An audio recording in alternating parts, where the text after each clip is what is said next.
In darkness, the goddess flips a coin. 8 threads she weaves to conjoin. Bound by passions they need to sate, these shall form a twist of fate.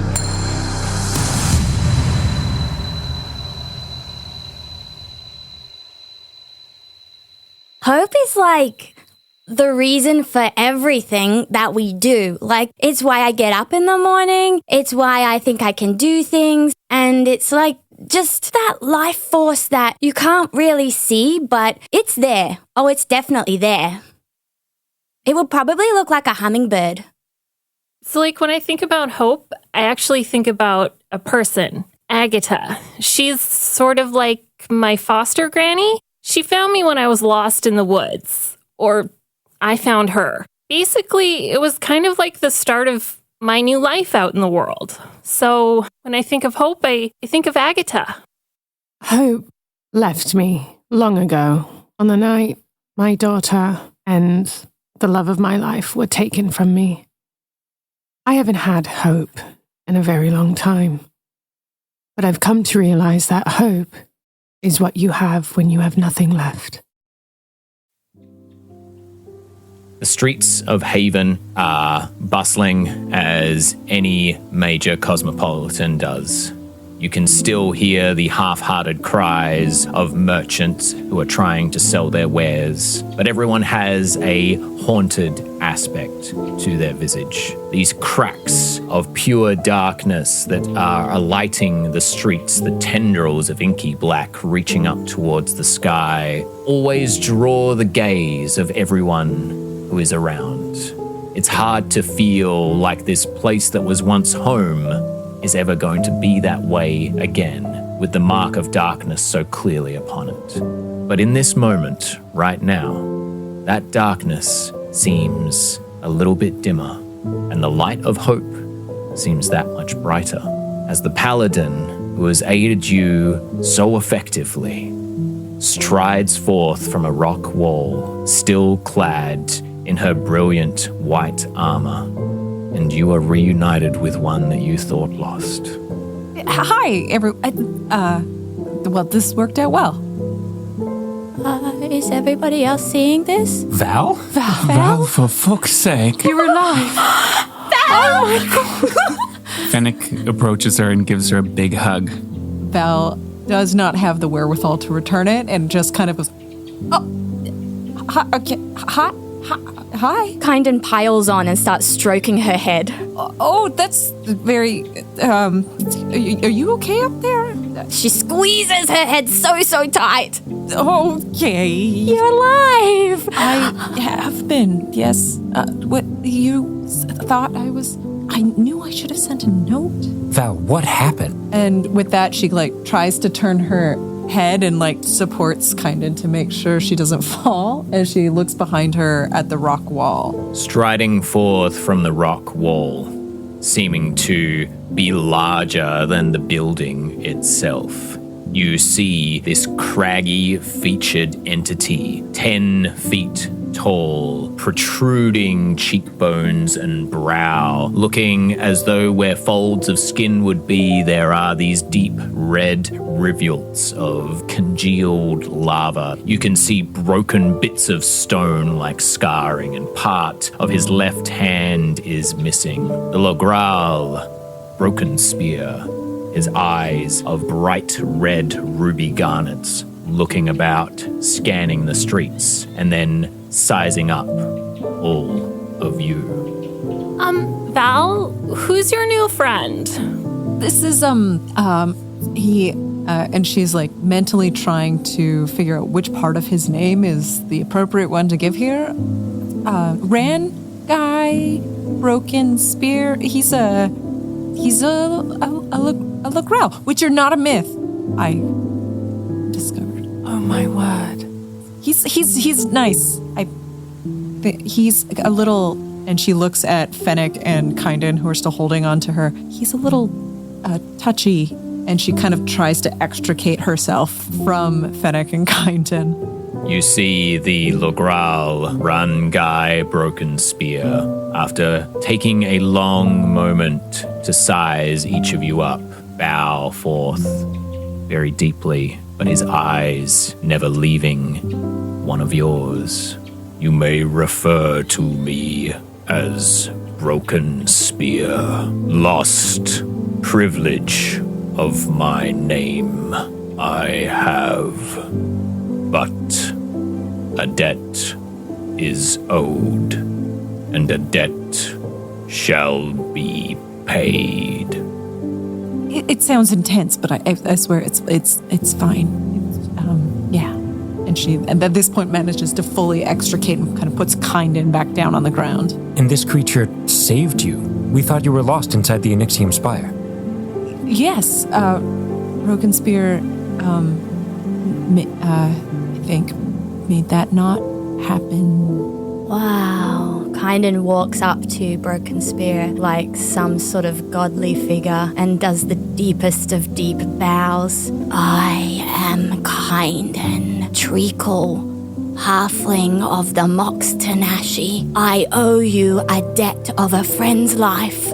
You see Broken Spear, this 10-foot-tall creature looking at the smallest of you, and for the first time, you hear the rumbling as his body shifts and moves, and it goes down to one knee, Kynden almost jumping in the air with the shockwave of this heavy form hitting the ground.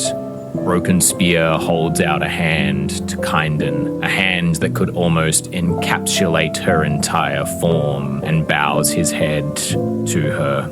It seems that the Moxtanashi remember the old ways well. Thank you, little one. Kynden's cheeks go very, very red as she sort of shyly puts the side of her face into his very large thumb. It is oddly warm to the touch, like a rock that has been baking in the sun for an entire day, and you can almost hear this soft grinding underneath the surface and feel like there is heat that is pulsating in and out. Wow. She respectfully backs off. So, you all will travel with us to the gardens of Sidonus. It will be difficult, but I can manage. And he goes to stand and place his hand upon the door where he created the portal once before. Val rushes to turn back to all of this. You don't have to.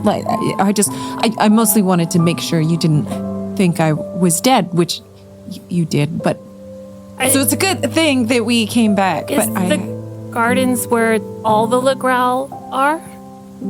You see Broken Spear have a 1,000-yard stare, looks over towards you. The gardens were reserved for the Sky Weavers, those who worshipped Sidonus herself, partner of Utix, the world titan. Their coupling is what created the very fabric of the universe. Titans like primordials? The first ones. Oh. The ones who created the very gods that believe they rule all. Anybody can make an insight check right now if you would like to try and get a sense of where Rangai is at in regards to the gods. I would love to make an insight check on how the folks who have not said anything to Val are doing. Sure. Because Val is used to him now. Kynden and Fennec have given her a hug. Everybody else has just stared at her. So. Sure. So particularly Val is interested in Sazey, Gret, and Andromeda. And Sazey? Okay. Yeah. Those of you that are making insight checks on Broken Spear, what'd you get? 12. 12? 9. 22. 22. 12 as well. My 12 as privilege well. of knowledge. Okay. I think Andromeda has just been very not entranced, but she's You can tell immediately she hasn't been her usual self as soon as this otherworldly being has stepped forward, and she's actually much more serious than you've ever seen her. Great. For Gret, Sazey, and Fennec, hard to read on what's happening underneath the surface of this entity. The stony features and everything don't move in the same way. You can see that there are similarities to humanoid creatures that you've encountered in the past. It even looks like there is slight pointedness to the ears as well, which has some elven properties. But reading the facial features, it's difficult. But the way that he said gods, it's very loaded. There is a weight of history that is there, but you're not 100% sure what is going on there. Andromeda, it takes you a second, and you don't know if it's the adrenaline spike of seeing Val once more or what it is, but you can feel this beating inside of you. And it reminds you of those times when you've allowed yourself to give in to this ancient nature that is inside of you. You can almost hear that pounding of weapons on shields calling out in the distance. Ho, ho, ho.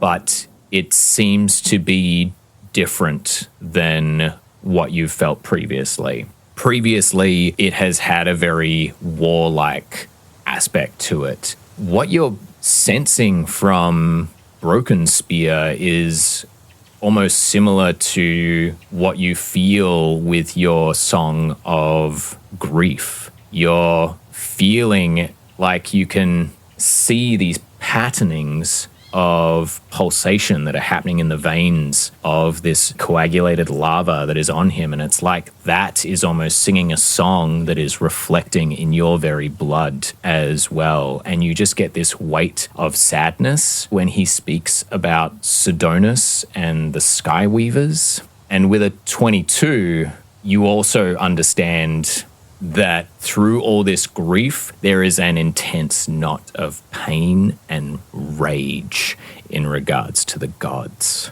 as well. Andromeda reaches forward, places her hand on any part of skin of his that she can, and she says, I know the Legral aren't myths, but how are you, so fully formed? Were you released when the tower fell? I have been imprisoned for nigh on a millennia within the Onyxium spire. Its master, Jaharis, he recently fell to the one who wields the Sword of Midnight. I'm going to take a quick pause there. What did you roll on your insight check there, Val? Hot nat 1. So we're all very mad at you. Yeah, that's what I assume. I assume Val's impression is the reason those three haven't said anything and have just stared at her is that they are very angry at her and wish she hadn't come back. Oh. Wonderful. Oh, man. Nat wonderful. Yeah, Nat wonderful. Andromeda actually saw her at the very first beginning, but as soon as the Legral has come out, she probably hasn't even looked at Val. Which just then. reaffirms Val's impression. Yeah. Speaking of, Gret and Sazey, while all this is happening, what are the two of you doing or thinking in this moment? I'm just staring at Val completely in shock.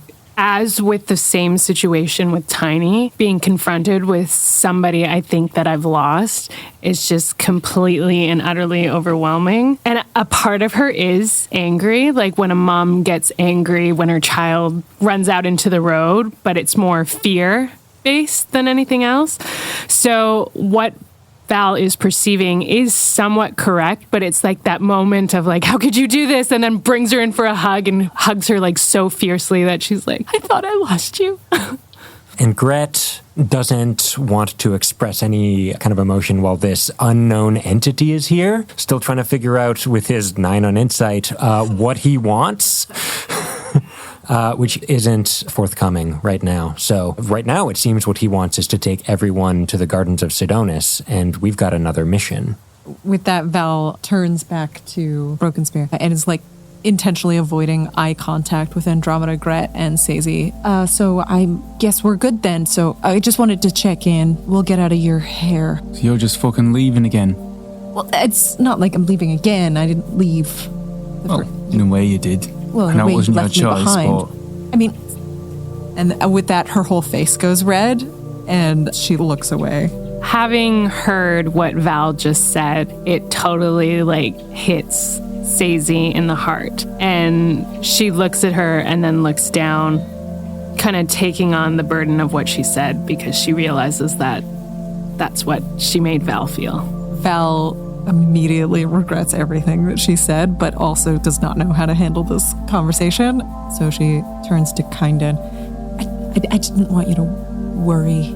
You didn't want us to worry, so you didn't tell us where you were?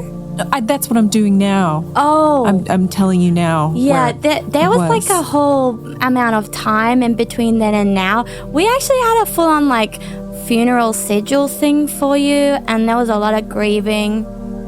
Val is a little taken aback by this. But why? Well, because we love you. Val is struck, silent, does a quick look at everyone else. Thank you for that. And you can kind of see, it's almost like a wall is closing in around Val. And she kind of, almost without thinking, rests one hand, not in a about to use it way, but almost in a unconscious way on her sword.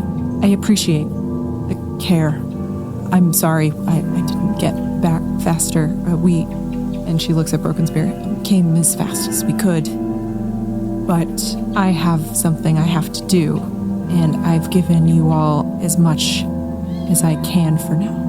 But I've given my word to more than just you. I'm sorry to have worried you, but I have to go with Broken Spirit to the Gardens of Sidonis. It's the whole reason I'm here. So I have to do that. It is my purpose. We're not going to lose you again, Val. We are, in fact, Mr. Broken Spear. You can't lose something that's not lost. I'm not lost, Gret. No, but if you I think that was a metaphor. We lost you once before when we thought that you had died. Yeah, that's why I came back. So you... And thank you for coming back, Val. But now you're leaving again, and we don't know where you're going. The Gardens of Sidonis. I thought I didn't. We go to see she who dreams. That's where we're going. Okay, thank you. Yeah, that just clears it all up. Can you point out the Gardens of Sidonis on a map for us? So that we can find Val again, perhaps when you're done. Doesn't really Or travel get over some kind of communication device. We can definitely do that. I want to know why you're taking our party member away from us. Again. Perhaps she no longer wants to be with us, which is completely valid. Is that true, Val? Are you also going to desert us? It's not a desertion. I am a torchbearer of the beacons of illumination. My honor and my purpose belong to them. Finding the Gardens of Sidonis that is what I was tasked to do. That is... We cannot keep someone from their purpose. Mine was to find my daughter. Hers is Sidonis. We wish you luck, Val. Sazey turns away. Val's grip on the hilt of her sword tightens, but she makes no outward move towards Sazey. Whoa, but is this actually something that you want to do, Val? Do you want to do this, or are you just doing what people tell you? Val looks down at Kynden, and there's an emptiness in her eyes. I am a tool, Kynden. This is what I do. You're not a tool. You're a very capable, intellectual, awesome friend, person, paladin. She looks around at the group come on, guys. Fennec rolls his eyes. Sure, whatever you want to be, you can be that, but here's the thing, if we're really in this together, we didn't let Sazey go off and do it on her own, so we're going to let Val do that? No way. But you have to get tiny. I gave as much as I could, but and She stares kind of at Sazey's retreating back before placing her left hand over her right that is on her hilt, intentionally relaxing both of them. I spoke with my father, and I was reminded of my oaths. I'm sorry, I can't continue to assist you when I have a chance to do what I have meant to do. After you find the Gardens of Sidonis, and you find the answers within there, after that is done, would you be willing to rejoin us? That is not my choice to make. Not now, anyway. If the Archradiant seems fit to elevate me to be a beacon, perhaps I would be allowed to pursue my own... And she trails off before shaking herself. My path is set. Listen, Val, it might surprise you that I've been, well, in this kind of thinking in my life in the past. But the thing I came to realize is that my life is in my own fucking hands. And so is yours, if you really want it to be. Val looks at Fennec, unguarded. Mine has never been in my hands. Well then, if you have described yourself as a tool, Val, we cannot have a simple tool walking into the Gardens of Sidonis. I think you need to have someone with you. It's not my choice to make, and since our operation has not officially started, anyone who wishes to join Val in the Gardens of Sidonis may. Nobody has to do that. That's right. Nobody has to do it. But why would you do... Andromeda steps away from Broken Spear, slings her great axe off her back, steps up so that she's side by side with Val, and plants her great axe on the ground. Val will be able to see a green ribbon wrapped around the crossbar of her great axe, one that she herself once gave Andromeda to welcome her to the group. Andromeda doesn't say anything, but she just silently steps up to support Val. Andromeda, you don't know what this is gonna be, you... And you didn't know what the Onyxium Spire was gonna be, but you were still there with us. That's different. I didn't... Who else is gonna go? See, second smallest figure amongst you all. Wandering whimsy. Iko Rogsworth. Blue ombre hair. Slightly messed, but mustache and goatee waxed to fine points. Take a deep breath. Stand up. As tall as he possibly can. Move beside Fennec. You know, my boy, you said to me just the other night that I was doing this for more than just the story. And you're right. You've been there to watch over me, protect me. Now I think maybe it's time that this old gnome did a little something more. Gave a little something back to two people who've helped him out of quite a few binds now.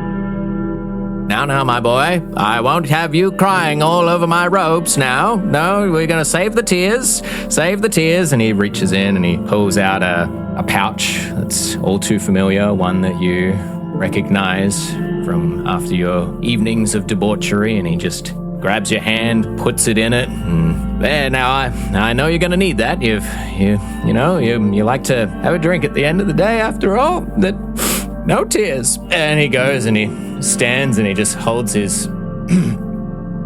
himself facing away from the group and just and then he turns around and his face is relatively composed, if a little bit flush. He tries to look just as imposing as these two powerful women that he's standing beside and fails magnificently, but by gods, that's what Iko Rogsworth does well. Fail magnificently. Val's just shaking her head. She's like, no, stop. Stop it. All of you. You can't. What about Sazey?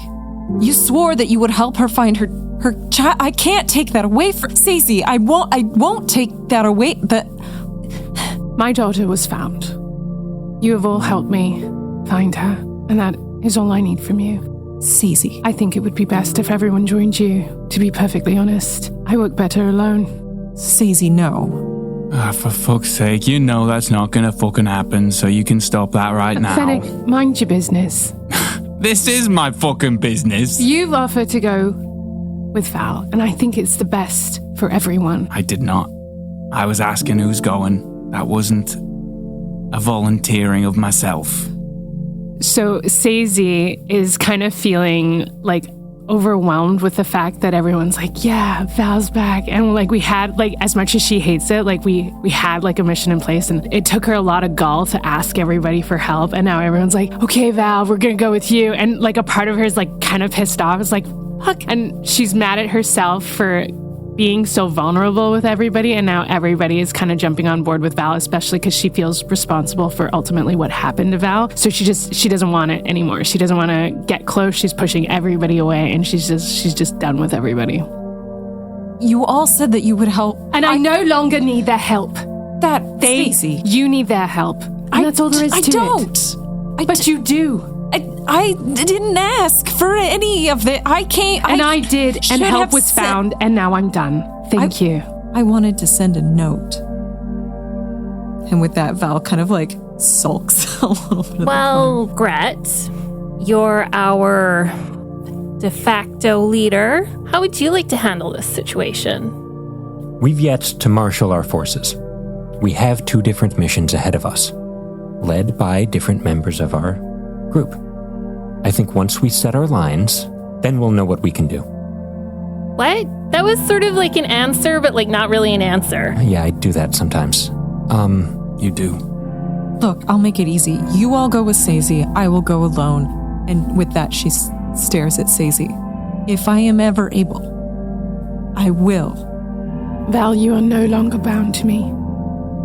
And with that, she kind of like looks around at the others who had just offered so much to Val. I don't think we get to make those kinds of choices, Sazey. Well, I just did. And Sazey walks away into the darkness. Gret goes up to Val. I wish you luck on your journey. My duty is here, with the mission that I've been given, and to take care of Sazey. Thank you, Gret. Please, take whoever you need. I'm not going to take anyone. Well, you have Andromeda and you have Aiko. Yeah, so I feel like we're good. Unless you want to come, Fennec, Kynden? For the last however long this has been going on, Kynden has just been like, her brain is about to explode, looking from Val to Sazey to Val to Sazey, and she's just stopped and fixed her glare very earnestly on Fennec, waiting for a lead. Kynden? Yeah, What do you think? I think what you think. Right. Val kneels down and puts a big hand on Kynden's small shoulder. Go with Sazey. It's okay, Kynden. She needs you. And then she looks up at Fennec. She needs both of you. I think you're right. I hate to see Aiko going on his own. He's not going to be on his own. He's going to be with us. True enough. Well, Okay. Kynden looks up at Val. Well, I love you and I'll see you soon. Val gently, pats Kynden's shoulder and then awkwardly stands up. Kynden jumps onto Val's shoulder. Please look after Aiko. I will. And look after everyone else for me. I will. Kynden springs from atop Val and walks sullenly over to Andromeda.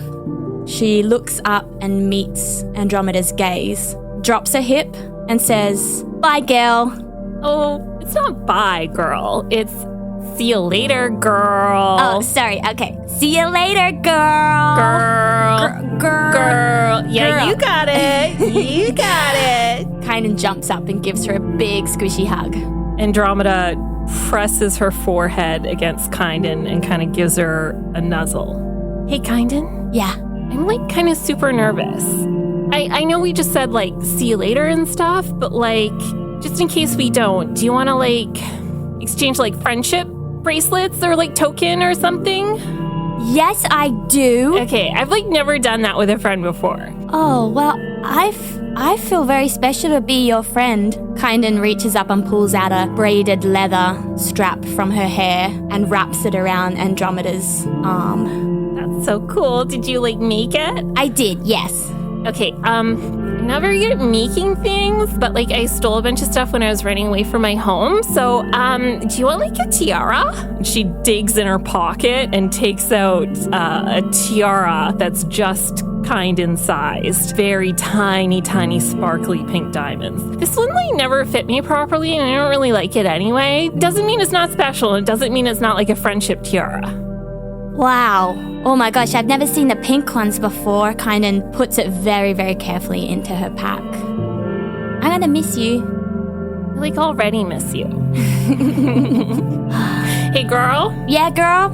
Stay fierce. You stay fierce. You stay fierce, girl. Catch you later. And Kynden does a cat claw scratch with her hands. Andromeda does it back. Kynden looks over and sees Aiko, who, is he crying? I'm not sure. And whips out her leather journal, opens it up to the back page, and hands a pen to Aiko. Oh, I don't know if this is the right time for an autograph, Kynden, but, if you want, sure, I guess, I thought we knew each other a little bit better than that, but... I'm gonna really miss you, Aiko. Please, may I have your autograph? Oh, okay, then. Yeah, very well. And with flourishing strokes, writes his name into the back of your book. Kynden snaps it closed, puts it away, and starts skipping off in the direction of Sazey, giggling. Aiko might even hear the faintest of giggles in his mind. Aiko sort of like... That one always was a little bit on the odd side. Not too much else for it, then. Well, Andromeda, Gret, this is nothing against your leadership circumstances. I just, got my own reasons. You do what must be done. Gret will hand Aiko a sending stone. If you need to contact us, use this. I will. Thank you. Before they turn to go, Val stops Fennec. Take care of them. I will. I'll do my best. We'll see what happens. It's not reassuring. I know you feel like your life is not in your hands, but just think about what I said. Okay, what's next then? And Fennec walks away. Child of passion, are you ready to depart now? Val takes one last look at the now broken group and grits her teeth before nodding and turning back to the wall.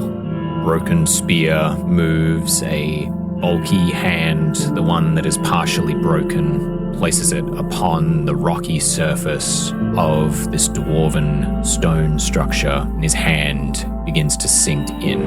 As it does so, the stone ripples out like it is water, and he moves in. As he does so, he turns and gestures, opening the doorway for those that wish to follow him. Without a backward glance, Val walks through. Aiko steps up, adjusts his robes once more, has one final look back over his shoulder towards the dark streets of Haven and the path that both Fennec and Kynden took, takes a deep breath and then boldly strides forth into the stone. Andromeda passes through the stone as well, and right before she does, she pauses and looks up at Broken Spear and holds his gaze for a good 30 seconds, and then walks through. Gret is the last one standing here. You just watch as 3 members of your party fade into the stone, and you just see the glint of the ruby eyes of Broken Spear, this mythical Logral figure staring at you, and then he slowly sinks in and is consumed by the stone. Gret gives a big sigh, takes a beat, and then claps his hands. All right, team, we're claws up in 5. Let's get our stuff and go. Aye.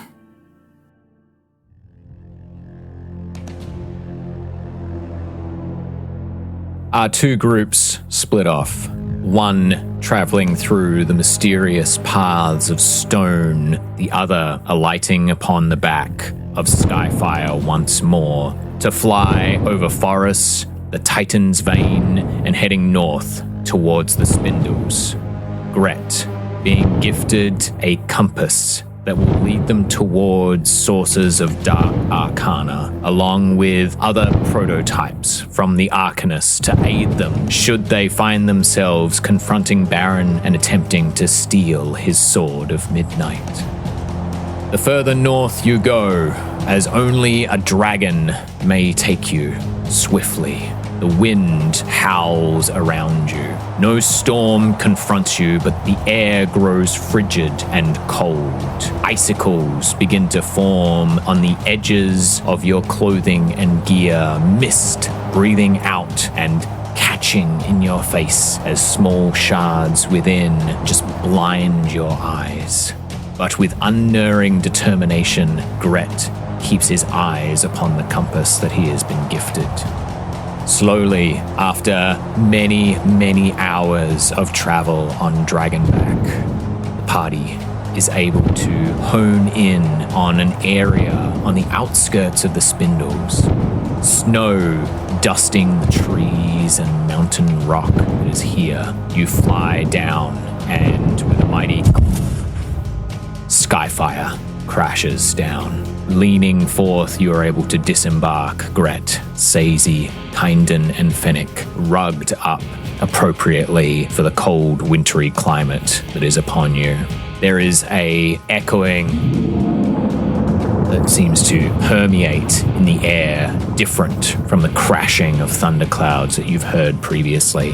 Skyfire, long, sinuous, draconic neck shifts up to look at the surrounding skies. You can feel the tension that is vibrating off of her. You hear in your minds, this area isn't safe. The White Fang patrol. I will monitor the skies and keep an eye out for any incoming dangers for you. Should you need me, simply call out my name in your minds. Our link should allow me to hear you for many miles. May your vision be true. May your search be fruitful. And she leaps up. Big wings whipping the snow and ice swirling around you as she goes soaring off. In Kynden's mind, she says, "Give us a big fireball!" There is a second pause, and then you hear where you just see the vibrations rampaging out from where Skyfire has roared. You can feel the snow rumbling, and you can only assume that she's encouraged this because it announces her presence and possibly draws more individuals to her rather than to you. Kynden's jumping up and down like in absolute disbelief and giddiness. Well, it's not what I would have done, but I guess it's tactically advantageous. All right, team, we're making our way into the crypts. I'll take point so that I can search for traps that are along the way. Many of these crypts have traps in them. I need all of you to be searching out for magic. Who here can detect it? Oh, I can? Very good. As we get into the crypt, if you can keep your eyes open for magic threats, I'll keep my eyes open for traps. You got it, boss. Gret, this should help. And Fennec will walk towards Gret and say the incantation and do the gesture, and the magic will shake his body so much he has to widen his stance to control it. But a little swirling figure will form on his hand of blackness that shifts in shape, looks furry, and then has scales and glints in gold. And Fennec will put this on Gret's shoulder. It'll wind up around his neck and form like a crown around his head. As this is happening, Fennec's eyes become those black and white swirling ink blot patterns, and a similar crown will form on his head. Fennec shakes off the power that moved through him in that moment. Gret doesn't thank you, but he does give one of those little nods. Nice. All right, so Gret, you and your party venture forth into the wilds. Your leading point? Checking for well? traps. Okay, great. I'll ask that you make a investigation check for me with advantage. So as we're on the move, Kynden is skipping and swirling her hands around the air, gathering up this invisible energy that just buzzes and vibrates around her. In time, she grabs it, and it all focuses in on her two hands, which she creates binoculars and places them in front of her face and starts leering around, looking for any signs of magic. I'd like you to make a perception check for me with advantage, Kynden. And Gret, what'd you get? My investigation with the advantage, which was very essential for this one, 24. Fantastic. 9. As the four of you are making your way through this wintry, dark forest, the sun is blocked out by the clouds up above and the shadow of the mountain upon which you are heading towards. Gret, you are head down, keeping an eye on the forest floor and the trees and everything that is around. It's incredibly subtle. And the only reason you see it is because you're specifically looking for traps. But what you end up coming across is more these odd scuff marks and tracks. There is a small glade, and it is surprisingly clear. There is no shrubbery or rocks or fallen down trees that are here. It is just a soft blanket of snow. It strikes you as very odd and unnatural. As you are making your way around the glade and searching, you notice that on a couple of the trees that are quite close to where the mountain's edge is, the trees have these scrapes on them, but not in a way that is natural, not by claws or something. This is a scuff mark. Something large and heavy was drawn through here in such a way that it has broken quite a significant amount of the tree. With that high of a roll, you can tell that it's somewhere in the vicinity of probably a couple of weeks. Clearly someone has been here recently, but something significant was either traversed through here or was tried to be brought in. And as you're studying the marks on the ground, you can see similar sort of areas of sunken mud and rock as well. And they seem to be pointing towards a bare face of the cliff. I think we found the entrance. We may have some company inside. Kynden, as you're searching around, you're not getting much in regards to magical sightings or anything like that. There is an odd shimmer that is in the air, and it's throwing you off. There was a certain point where Gret was searching and then walked into the glade, and then as soon as you entered into the glade, it's like you walked into this bubble, and suddenly now that you're inside of this bubble, there is this odd magical residue hanging in the air. It doesn't have any particular relation to a specific magic, but it's like a haze that is in there, and it's kind of making it hard to distinguish, which is why you're having difficulty spotting specific magic here. While she's looking at this, she will at time adjust her hands, kind of bang them together as if she's adjusting the focus, keeps looking up, but nothing changes. I don't know, it's like we've come into an area where it's like there's this sort of vague magic around, but it's hard to focus on. And I almost can't see it, but we're like in a bubble. If we follow the tracks heading towards the cliff face, we may be able to find the entrance inside. Keep your eyes open. Okay. Sazey is clocking where Gret is looking, but she's trying to see if there's any other openings available, like on a ledge or like underground, something that might afford them another clue as to how to get in. We'll say for this, you can do survival, nature, or perception for me. Perception, please. Certainly. Oh gosh, 10. 10? You have a look around and you just see all of the pieces that Gret has pointed out. Your mind is still focused on that turmoil that is there, and it's hard to sort of see through that cloud of emotions for you. With a 10, though, I will say This is the second place where you've been, where as you walk through the trees, it feels like there is a disconnect between you and them. There's just something off. Would I be able to try and make contact with Bristlepine through the trees by using toxic synergy? Yeah. When Sazey invokes toxic synergy, she places her hand on a tree, and you can see these green tendrils come up through her arms like veins that are going all the way up all over her body, and then they come out through her mouth and through her eyes and kind of fill with a green light and envelop her entire body in a solid green light. And then the light flashes, and then her eyes remain glowing, and she's in a trance-like state as she communicates with Bristlepine. I'd like you to roll a d20 and add your wisdom modifier for me. 14. You reach out through the network of trees. You're trying to hone in on that singular voice of Bristlepine. It's so familiar to you. You know normally you can just hold out a thought and he's right there. You can feel the presence. You know that he is still with you and watching over you, but it's like you're underwater and any words that are trying to come through are being interrupted somehow. And now that you've tried to connect here, you can almost feel that same haze that Kynden was describing. It's like you're in a bubble, but you're seeing it in like the drifting of foliage and spore-like moss that's kind of just floating in the air.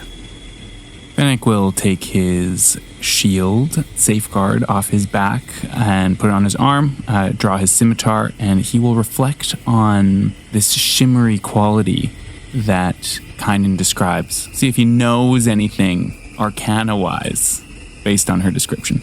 19. As you watch Gret walking forward, following these tracks, and you can see Kynden and Sazey doing their own looking around and walking along behind Gret. As you look in this glade where this bubble, this haze is described, you feel this flash. And suddenly, where once the snow was white, now it is black. You find yourself in this negative space. You can feel this rainbow coloring of a halo that is emitting off you as you are looking around, and you can see threads of gold that are coming forth from you and sort of like forming this vision of something within this glade, this portal that is being ripped open, and these large, they look like boxes. It's hard to tell exactly what they are from the abstractness of this vision, but it's like they are being dragged from the place where Gret is walking to into this portal by these shadowy figures. Everything returns to normal. Looks like something was being carried in here. From there? Boxes, maybe? I know that doesn't sound like anything, but anyway, shall we get in there? Definitely yes. Squad, form up. As you stride forth, Gret, the smoky haze that is in and around your eyes from Fennec's spell clouds your vision for a moment, and as you get near the cliff face, you can just see that part of it shimmers and fades as you're looking through the illusion. You see the rock wall as it was, but you see what is underneath it, and it looks like this big yawning maw swallowing the darkness, and your party enters in, and all goes to black. The travel through stone is not instantaneous for you. At times, it feels effortless, like the very stone and rock you are moving through is welcoming your presence. At other times, there are moments when it feels like you're moving through mud that is waist deep. You can feel the presence of Broken Spear at all times, like there is this soft hum that he is singing in the back of his throat, and that is echoing and vibrating in the very core of your being, protecting you, pushing you, telling you that it's going to be okay. At one point, the rock seems to be impassable, and for a brief moment, there is panic. You can feel Aiko is struggling, like he is panicking in this moment and unable to cope. And it is at that moment that Broken Spear pauses, the hum stops, and then it echoes out in a singular note. And you feel all of you are dumped out of this rock wall, and you just hear this roaring of this massive waterfall hitting rock and splashing around. There is a chill that is blowing in the air, but there was this beautiful scent of the freshest water that you have ever smelt. As you land, it's like you're on a rocky beach with a little bit of pristine white sand that is close by, and you can see this pool that is before you lapping ever so gently, and there is beautiful mountain rainforest, the sounds of life all around you. I've never seen anything like this. Andromeda, Aiko? No, I've pretty much haven't gone anywhere. Are we still on the same plane as Northern Duana, or are we totally somewhere else? This place is hidden, protected, so that she who dreams may continue her work protecting the secrets that lie within the Spindles Mountains. This glade should not have been disturbed for many centuries except for those who know of its existence. So are we the first, then? To my knowledge, we are Child of Passion. No pressure, then. We'll endeavor to, be quick and respectful. Right? Totally. Andromeda crosses her fingers behind her back. Aiko is just looking around, wide-eyed at what is surrounding him. You know, I know that this is a moment right now. I know we gotta really move, but can I just say, I just thank you for allowing me to accompany you. And I just want you to know that the four of us together, I really believe that we can find this place of myth and legend, and Val will be able to bring you into this light that you're searching for. And Andromeda, you are strong and independent, and just because you spent time on the estate doesn't mean that you don't know how to handle yourself. I mean, I've seen it. The Wandering Whimsy has been saved. The Wandering Whimsy is still here because of both of you. Val has walked past him, not really paying close attention, as she follows Broken Spear into the glade. And as you're walking away, you will feel this magic that is landing upon you, the words that Aiko is saying to you both, and you will feel this bolstering as he's going to cast motivational speech and give both of you 5 temporary hit points and advantage on wisdom saving throws for the next hour. Oh no. Wow, Aiko, that I don't know, I feel kind of pepped up, I feel super motivated. Thank you. Oh, no problem. You know what? I'm a little rusty, I gotta admit, but I think, this is good. This is good. Getting out of my safety zone, out of my comfort zone. Wow, they can walk fast. We should probably, yeah. Andromeda is going to reach down to Aiko, and in imitation of Fennec and Kynden, if Aiko is willing, she's going to offer her hand and then just sort of draw him up and plonk him on her shoulder so that he's now sandwiched between her and the great axe, is bracing his back. Aiko will accept, is looking at your great axe, is like, oh, and eventually finds a spot where it can hold on comfortably and have that higher perch. Broken Spear begins to move around the sides of this beach. He's heading towards where the waterfall is falling down, and Val, you follow along behind. I'd like each of you to make perception checks for me, please. 13. 20. Not natural. Andromeda, the crashing of the water is overpowering everything else, and you can still just hear the lapping of the water on the rocks, and there is just this calm that is sort of filling you. You've never seen anything this majestic before. Val, for yourself, as you're listening out, you can smell and hear that there is a quiet that is coming to some of the life that is in the rainforest around this place. Sensing out, it's not something that you come across often.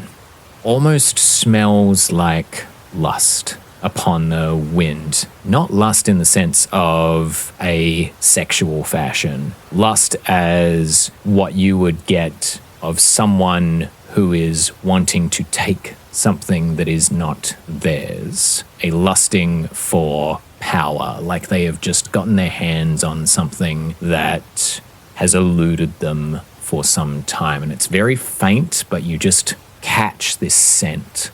Something's off about this place. Broken Spear stops. Indeed.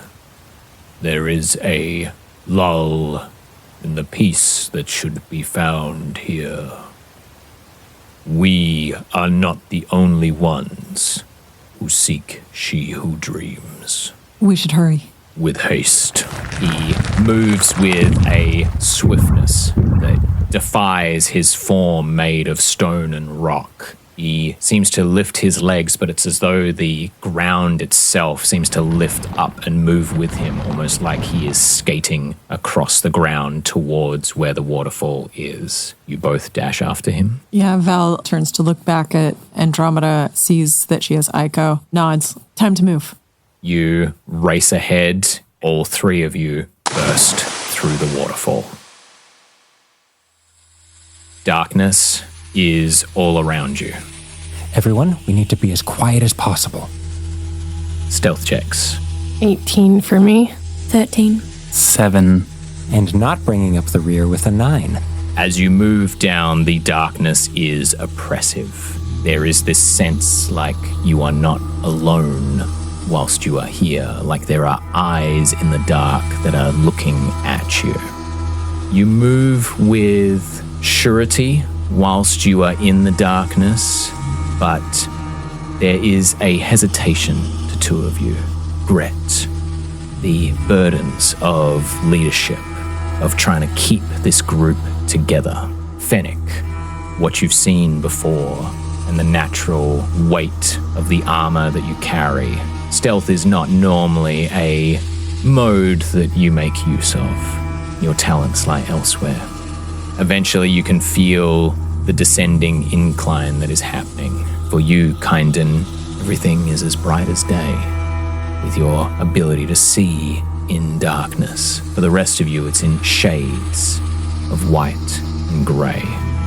Eventually you come to an opening, and it looks like there is a stone door that was here, but it has been broken. I'd like an investigation check from you, Gret. You still have advantage. I do still have advantage.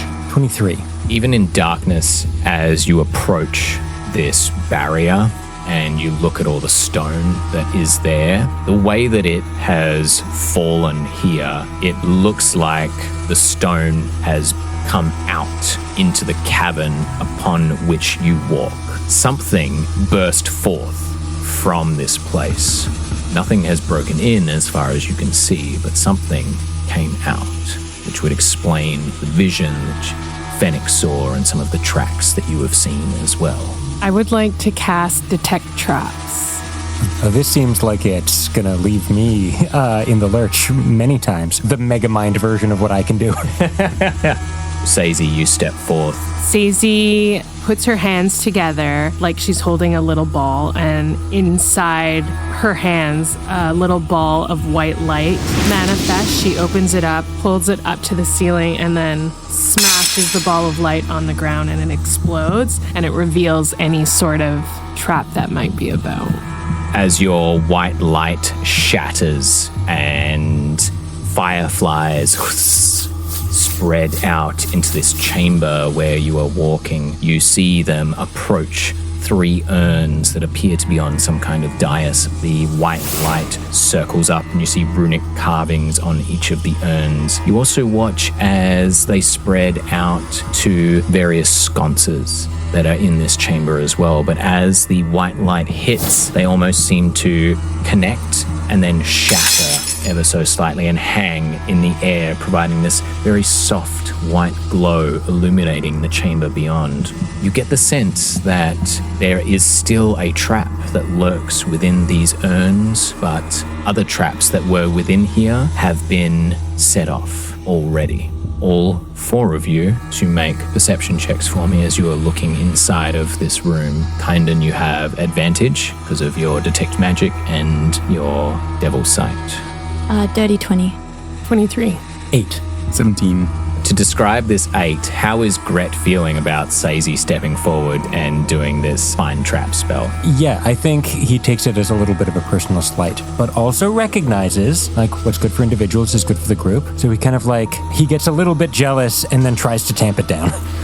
Fennec, looking in, you see this dais that is in here, and you can see that it is a figure of Saldur, the Lord of Darkness. He is standing there in this stone relief, hands outstretched with the blindfold on, and you can see that there are these 2 urns that are in front of him that are sort of glowing with this soft white light. In that white light, where there are these alcoves on the sides of the chamber, a large portion of the ceiling has collapsed down.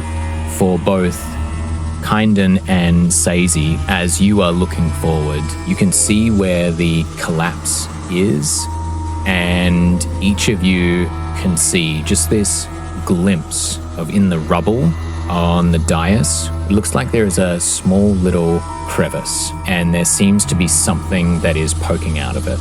For yourself, Sazey, it has the look of either a satchel or a bag. There is a soft glow about it as well, and in your magical gaze, Kynden, you can see there is like a little bit of an aura that is on there as well. Well, I don't know about you, but I want to know what's in those urns. Sazey makes her way towards the little bag in the crevice and reaches for it and looks back at Kynden, kind of wondering, think I should grab it? Kynden's eyes just wide and bright. She catches Fennec's attention and head tilts him towards the bag. Well, fucking take it. Sazey grabs it. Okay. You staying at the entrance, Gret? Or are you coming in with everyone as well? Yes, I think Gret would be inside with the rest of his group, even though they're taking the initiative on doing a thing. Okay. Sazey, you reach out and you grab the bag. It is partially wedged into this crevasse, and it's going to take a little bit of force to get it out. I just need you to make a strength check for me. Am I able to kind of try to peek inside without pulling it out? Like, if there's an opening, can I kind of like look inside, see if there's anything there before I? Because I'm worried that if I adjust it in some way, it's like a weight-bearing bag. Man, we're going to make a D&D player out of you. Yeah. Is this a load-bearing bag? Are we able to call for a twist of fate? I think so. It is within the guidelines of the coin that you may call for a twist of fate. Yes.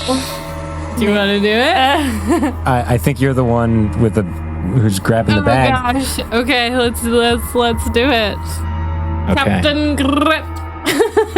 Sazey, as you step up and go to try and take a peek at what is within this bag, we enact upon ourselves a twisting of the threads of fate. Please flip the coin.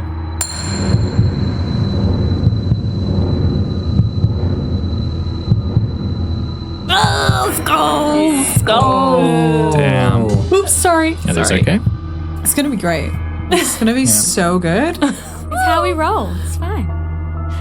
As you reach down and go to open the bag, you hear that there is a soft ripping sound as the leather of this satchel, aged as it is, even though it's been protected by magic, seems to have deteriorated in its time encased within this stone. You pull back, and as you do so, you hear a creaking as 3 of the urns that are around with your white lights glowing around them lower down into the floor, and as they do so, the floor is a small circle that is only taking part, and the urns begin to crunch and grind, and blood and viscera sweeps out from them, and you just hear a menacing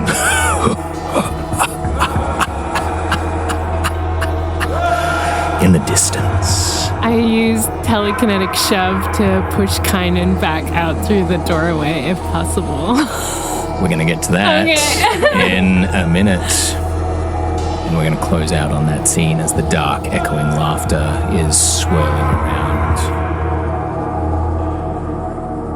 Bursting through the waterfall, broken spear with Andromeda and Val racing behind, Aiko just crouching down and gripping onto the back of Andromeda, just trying to hold on.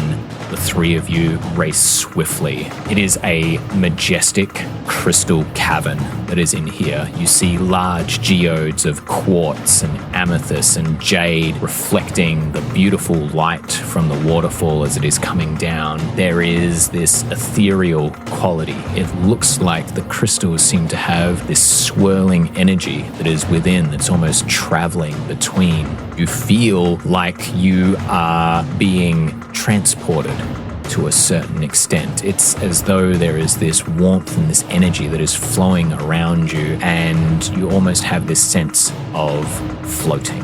As you race out, there is this warping, and you can hear Broken Spear. She calls us. She requires our aid. Prepare yourselves. As he ducks forward, and you can see this dark opening, and you can hear and smell the crashing of waves and the salt air that is on the wind. Val pulls her sword, lets the flames lick up the blade, and just runs headlong after Broken Spear, no thought. Andromeda takes her great axe from her back, splits the crossbar to unleash the chains on either side, and I'll use my aggressive feature to give myself another burst of speed. Val, you catch up to and almost overtake Broken Spear, and Andromeda, you are almost at the side of Val as the 2 of you come bursting forth from this cave. You see this beach that is before you, waves crashing upon it, and you can hear in the distance and just the crashing of armor and claws on shields. You look to your left and you can see that there are these raiders. The smaller folk that are amongst them have bows. They have this dusky hued skin to them. Each of them seems to have this swirling snake tattoo, has like a sea serpenty vibe to it, with deep red mohawks upon their brows. And then you can see others. They look like seafaring folk. They have these shark-like helmets that seem to be inlaid with bone, and there are fins for their shoulder plates. They are doing battle with bears and wolves, and it looks like the waves themselves are starting to crash up as though the natural world around here is responding. You come racing out and you see that there is a large crystal, probably somewhere in the vicinity of 11 to 12 feet long, jagged and uncut. There is light that is swirling within it, and it looks like it is swirling around a figure that is encased within the crystal. This crystal is levitating along the beach, and you can see that there are 4 individuals that are walking along with it. They are humming this song, and you can hear crackling of thunder up above you. These clerics have these long sea blue and green robes, and they have helmets that represent these draconic turtles with big flowing epaulettes that have lightning bolts crackling along them. The ones in the shark helmets and also these ones that are around the crystal have this deep blue skin, very similar to Fennec. Lightning is racing underneath their skin, crackling, and storm clouds are swirling around them.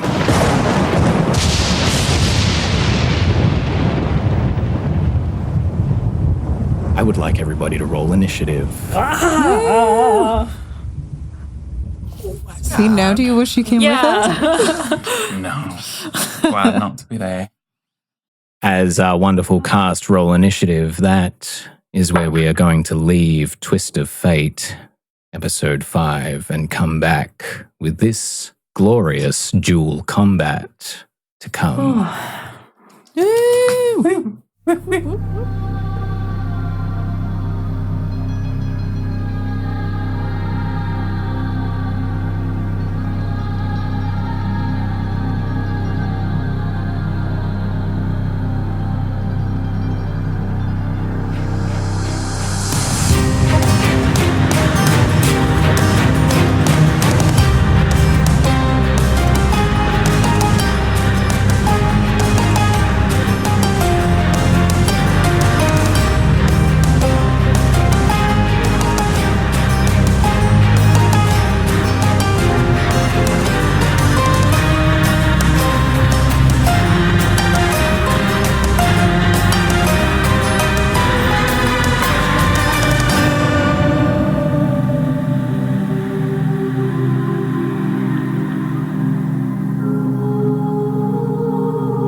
Twist of Fate is Lydia Campbell as Sazey Willowvale, Chelsey Styut as Val, Adam Klassen as Fennec Nazran, Melanie Ellyce as Kynden Treacle, Nikolai Witschl as Gret Vex, Ian Greenwell as Rusco Wanwa, Chelsey McPherson as Andromeda de la Phouka, and Braye as our narrator. With Adam Klassen as our composer, Braye and Melanie Ellyce as our editors, Callum Rudyk as our sound engineer, with mastering by Jordan Klassen, and Braye and Melanie Ellyce as our sound designers. You can find us on Instagram and YouTube at Twist of Fate Adventures, or follow our website, shows.acast.com/twist-of-fate. Links in the episode description. Be sure to like, subscribe, and follow us so that you don't miss out when our episodes drop. Your reviews are wonderful too. Those words and ratings help our story reach across the realm to find other adventurers seeking comfort through storytelling. Our next episode flies forth on the backs of dragons in 2 weeks. Until then, from the bottom of our hearts, thank you. May you challenge destiny and shape your own twist of fate.